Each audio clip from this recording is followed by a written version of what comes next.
Nobody offered Tessa Marlowe a seat when she walked into the Northfield Hotel's lobby kitchen for her shift review. Not the floor supervisor, not the assistant manager, not the two line cooks who'd worked beside her for 3 years. She stood at the stainless steel counter with her black non-slip shoes and her hair tucked under a net the way it always was, and she waited while Conrad Beale, the food and beverage manager, finished a phone call he hadn't started before she arrived. He let her wait 7 minutes. She counted. When he finally set the phone down, he didn't look up right away. He flipped through a folder instead, the kind of slow, deliberate page-turning that's designed to remind someone they're not worth rushing for. "Marlowe," he said, still not looking. "You applied for the sous chef position." "I did," she said. "You've been here 3 years. 4 in February." He looked up then, not with interest. With the mild irritation of someone who's been corrected by someone they don't think has the right to correct them. Tessa was 29. She had a culinary certificate from George Brown and 4 years of line experience, and a palate sharp enough that the executive chef, Raymond Osei, had twice asked her to taste test new menu items before anything went to the tasting committee. She was also the only woman on the hotline, and the only one who'd never been invited to the monthly off-site staff dinners that Conrad organized and paid for with the hotel's hospitality budget. "We've decided to go with Daryl," Conrad said. "He's got the leadership profile we're looking for." Daryl Moss had been hired 8 months ago. He was 24, had done 1 semester at a culinary school in Barrie before dropping out, and had twice sent food to tables without checking the allergen log. Once for a guest with a tree nut allergy who'd flagged it at check-in. The guest had been fine. Barely. Tessa said, "Can I ask what the leadership profile looks like?" Conrad closed the folder. "Someone the team can rally behind." She nodded slowly. She'd learned to nod slowly in rooms like this. It kept her face from doing what her face wanted to do. She went back to her station, and she tied her apron, and she worked her full shift without taking her break, because the pantry prep was behind, and she was the only one who'd bothered to notice. She didn't say anything to anyone. She went home to her apartment on Ossington, and she made herself a bowl of congee, and she sat at her kitchen table in the quiet. She thought about what her grandmother used to say, that the people who underestimate you are doing you a favor, because they give you room to move without being watched. She thought about that a long time. The Northfield was a 4-star property in downtown Toronto, the kind of place that hosted medical conferences and anniversary galas, and the occasional minor celebrity passing through on a press junket. The restaurant on the main floor, Quartier, had held a regional dining award for 2 consecutive years, and traded heavily on that reputation in its marketing materials. The kitchen, from the outside, looked like the kitchen you'd expect behind a restaurant like that. Clean lines, organized stations, a menu that changed seasonally and used words like terroir, and foraged without irony. From the inside, it was held together by about 4 people, and Tessa was one of them. The executive chef, Raymond Osei, knew this. Raymond was the kind of chef who'd come up through serious kitchens. He'd staged in Lyon, worked fish at a 2-star in Montreal, done his time as a saucier in Vancouver before landing in Toronto. He recognized talent, the way people who've actually worked recognize it. Not by credentials on a wall, but by watching someone handle a problem under pressure and come out the other side with the food still right. He'd flagged Tessa for the sous chef position himself, in writing, in the quarterly review he'd submitted to Conrad's office 2 months earlier. Conrad had filed that review somewhere. It would never be found. Raymond didn't know about the review being buried. He assumed Conrad had read it, considered it, and made a different call for reasons that had nothing to do with Raymond's professional assessment. Raymond was a chef, not a political animal. He believed in the hierarchy of the kitchen and in the process of the hotel administration, and he assumed those 2 things operated in reasonable proximity to each other. They did not. What Raymond didn't know, and what Tessa was only beginning to understand, was that Conrad Beale had been running the food and beverage department at the Northfield for 11 years through a combination of middle management permanence and deliberate opacity. He controlled the staffing decisions, the supplier relationships, the event catering contracts, and the hospitality budget, and he'd arranged things so that each of those levers required his signature. The general manager, a careful man named Philip Ochby, who'd been brought in from the Fairmont Group 18 months earlier, had been slowly and methodically trying to figure out why the F&B margins were off by a number that was too consistent to be coincidental. Philip had not yet found what he was looking for.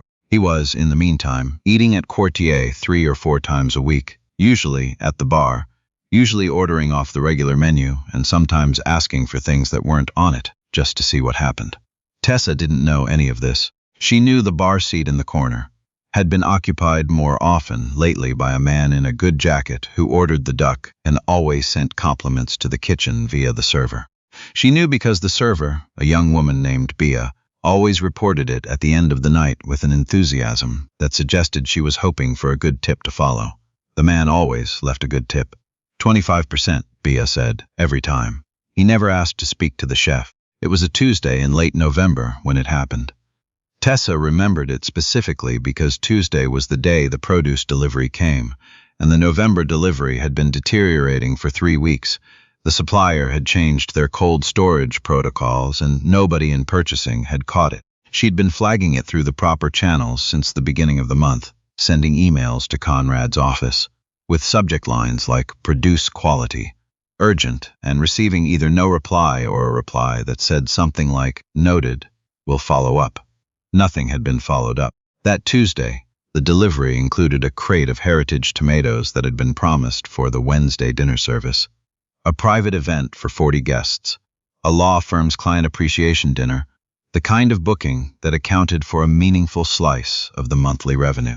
Tessa opened the crate and found tomatoes that had been cold damaged and then warmed back up in transit, soft in the wrong places, starting to ferment at the stem ends. Not all of them, maybe 40% of them, but enough. She did the calculation quickly. They could work around it. She had a relationship with a small greenhouse operation out of Vineland that sometimes had stock available on short notice. She could call, she could adjust the dish, she could make it work, but she needed a purchasing authorization to place an emergency order, and purchasing authorizations above $200 required Conrad's sign-off. She called Conrad's office. She got his assistant. Conrad was in a meeting. She texted his work number, no reply. She emailed marked urgent, nothing. She went upstairs to the F&B office at 2:15 in the afternoon and knocked on the door and was told by the assistant, apologetically, that Conrad had stepped out and was not expected back until 4. At 2:30, the man from the corner bar seat walked into the kitchen, not through the dining room entrance, through the service corridor, the way staff did. He was wearing the same kind of jacket, navy wool, no lapel pin, the kind of jacket that could be expensive or could be from a good department store sale, and you couldn't tell from a distance.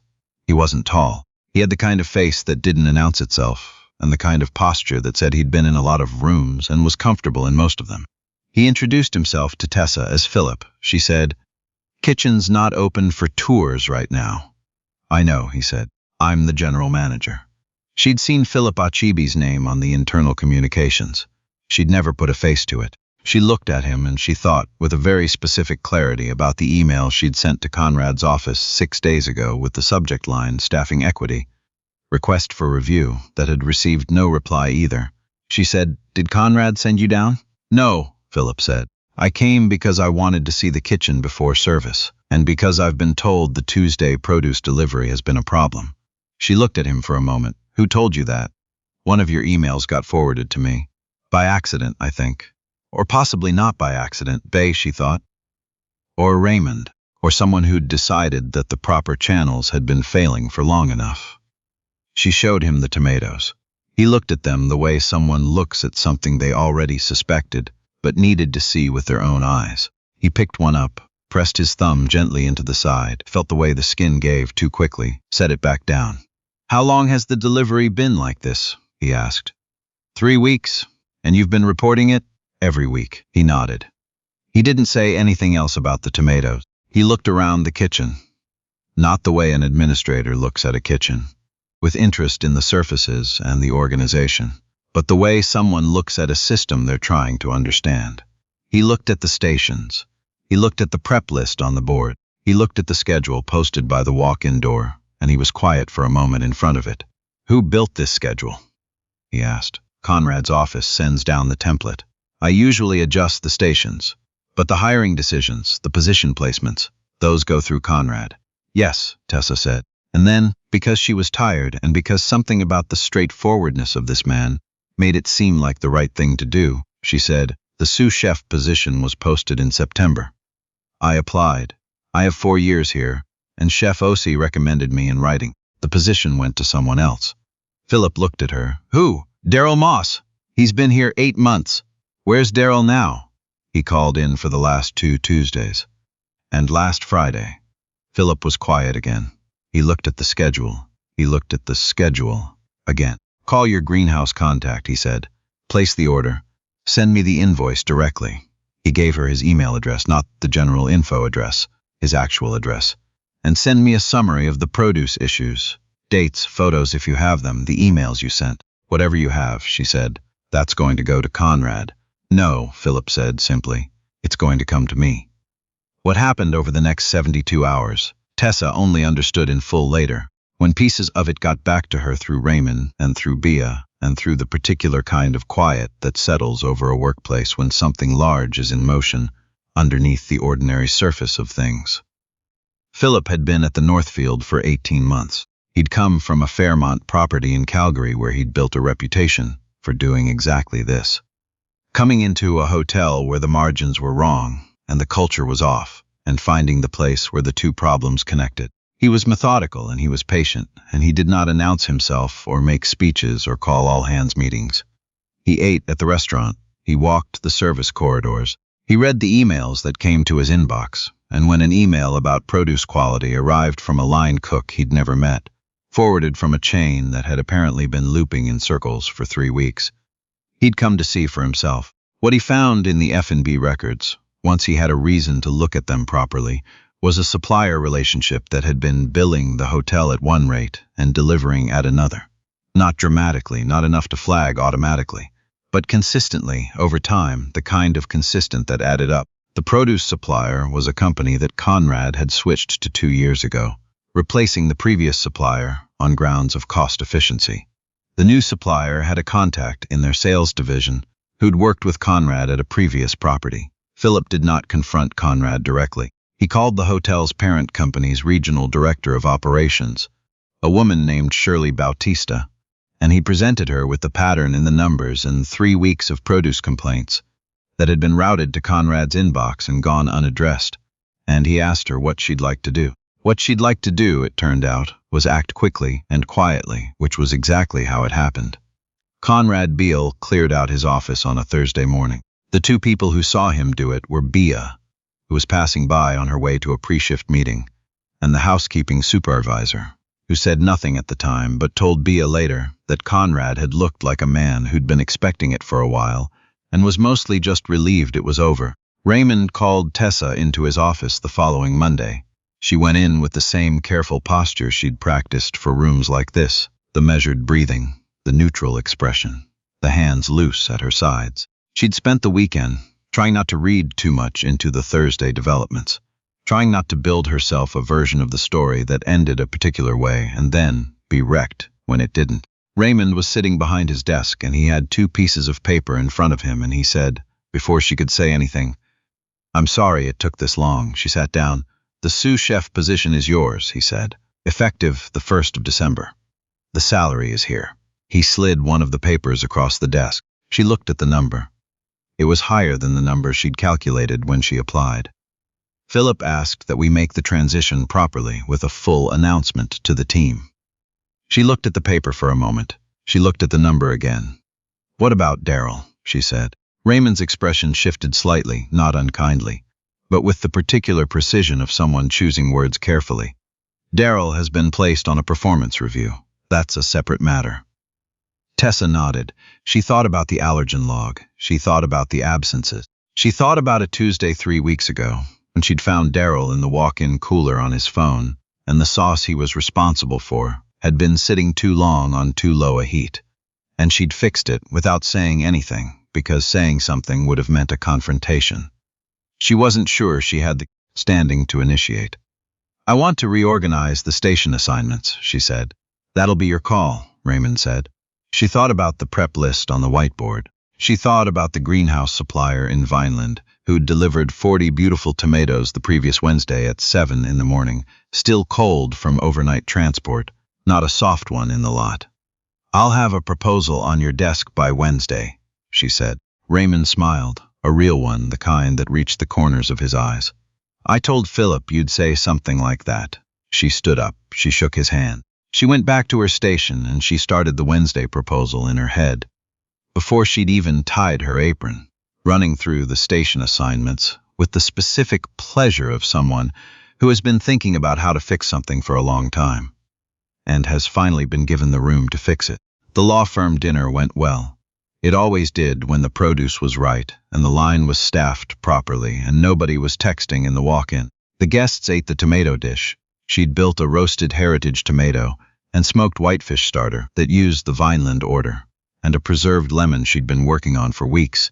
And the compliments came back to the kitchen in the way they do, in pieces, server by server, ending with Bea appearing at the pass with a grin and saying, "Table 12 wants to know if the chef will come out." Tessa went out.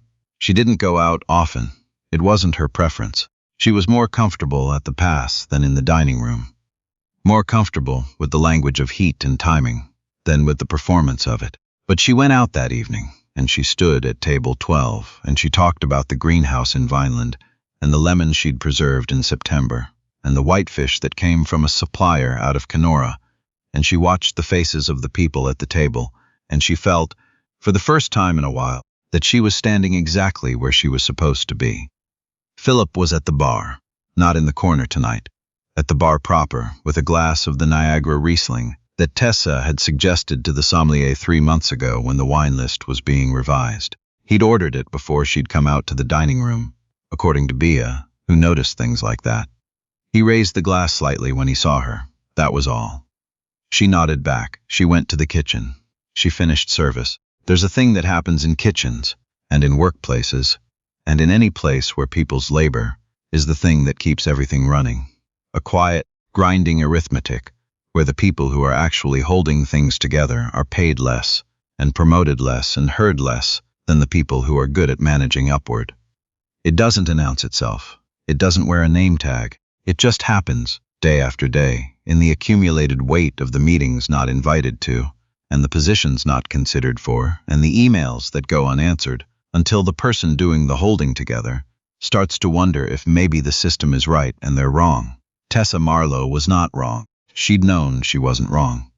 She'd known it the way you know your own knife is sharp. Not because someone told you, but because you use it every day, and you know what it does and what it doesn't do, and you trust that knowledge even when no one else is watching. The kitchen at Quartier ran better in the first 3 months of Tessa's tenure as sous chef than it had run in the previous year. The produce situation was resolved with a supplier audit that Philip commissioned and Tessa contributed the documentation for. The station assignments were rebuilt around the actual skill sets of the people doing the work, which meant some people moved to different stations, and some people didn't like it, and one person quit. And the kitchen was better for all of it. Raymond started listening to her recommendations about the menu, really listening. Not the kind of listening that's actually just waiting. The December numbers came in, and Philip sent her an email that said simply, "Good work, PA." She printed it out. She put it in the folder where she kept the other things she was going to need to remember, on the days when the rooms tried to make her feel like she didn't belong in them. She wasn't sure why she printed it. She already knew she was right. But there's something about having the record, the actual paper, the actual words, proof that someone with the authority to see it had finally seen it. That matters in a way that's hard to explain and probably doesn't need to be.